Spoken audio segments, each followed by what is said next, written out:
This Saturday, dozens of people from around the region will come together to offer support and raise funds for a disease that 6 million Americans are living with. And that number is expected to grow to 13 million by 2050. That's why the Walk to End Alzheimer's is positively Fort Wayne. Watching a loved one go through Alzheimer's, personally myself, I'm grieving the loss of my mom every day. It's not a quick get a call, she's gone. It's been years of continuous downhill declines and debilitating things that you've just had to witness and watch day after day after day. Doctors diagnosed Kimberly Grannon's mom, Sherry, with mild cognitive impairment about 6 years ago. Since then, she's seen her mom decline, as well as seeing the impact Alzheimer's has had on her entire family. Being a family member or a caregiver, while we may not physically be seeing these symptoms, it can definitely impact our mental health. It was never a question for Kimberly to be there for her mom. My mom was a nurse at Lutheran Hospital for over 40 years.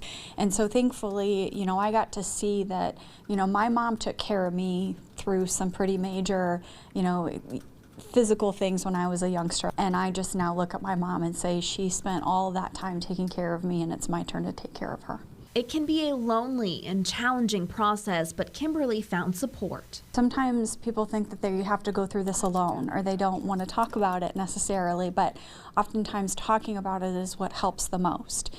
Certainly rely on the Alzheimers Association. There are a lot of resources out there for caregivers, for family members. There's also a lot of interest, or I should say there's a lot of support for, through support groups. The services offered by the Alzheimers Association in Fort Wayne is often possible from the funds raised at the annual Walk to End Alzheimer's.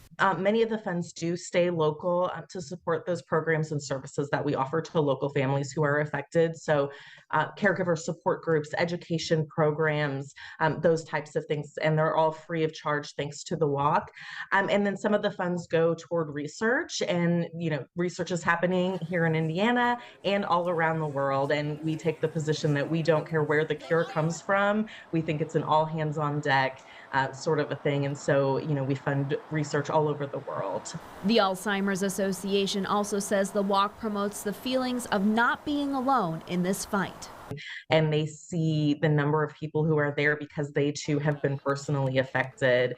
And they see the colors of the promised garden flowers that signify our personal connections to the disease. While Alzheimer's brings dark days, there is a light.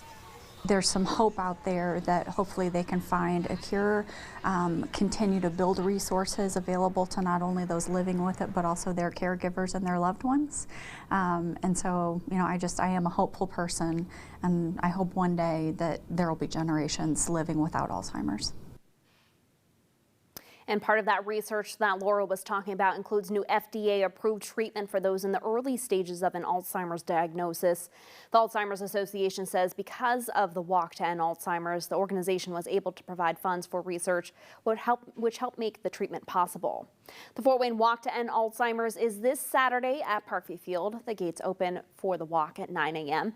You can choose to join to support others or raise funds, which again helps support local programming. I will be there as the MC, so I hope to see you come out and enjoy and join in on the Walk to End Alzheimer's. To find more information and to see all of our Positively Fort Wayne stories, just head on over to wayne.com, hit the news tab, and look for Positively Fort Wayne.